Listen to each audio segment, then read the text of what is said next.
আমরা আজকে বানাবো মালপোয়া, ফুলকো মালপোয়া। প্রথমে 2 কাপ চালের গুঁড়া, 1 কাপ আটা, 1 কাপ চিনি, স্বাদ মতো লবণ, একটা ডিম, এগুলা শুকনো উপকরণগুলো ভালো করে মিক্স করে আস্তে আস্তে ঠান্ডা পানি দিয়ে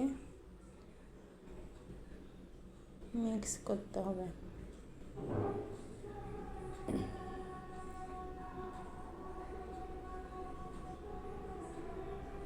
এটা একটু সময় নিয়ে ভালো করে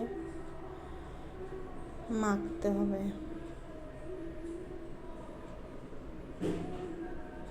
যত ভালো করে মাখানো হবে পিঠা তত ভালো হবে।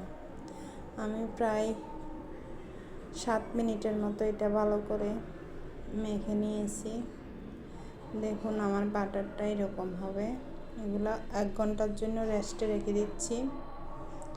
এবার আমরা চলে যাচ্ছি পিঠা ভাজতে। 1 ঘন্টা পরে আসলাম।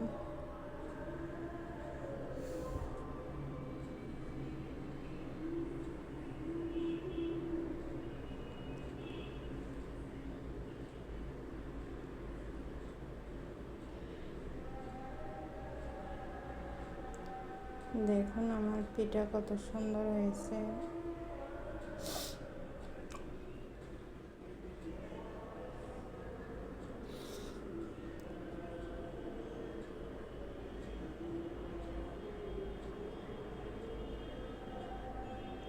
এইভাবে করে আমি সব পিঠা বানিয়ে নেব।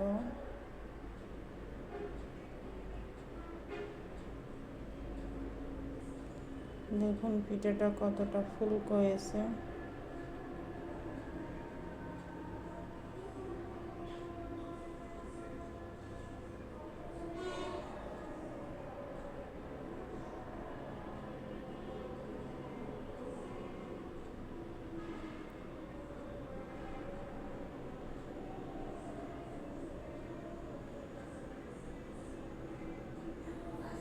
আমার পিঠাগুলো রেডি। দেখুন দেখতে কত সুন্দর হয়েছে, খেতেও তেমন মজা হয়েছে।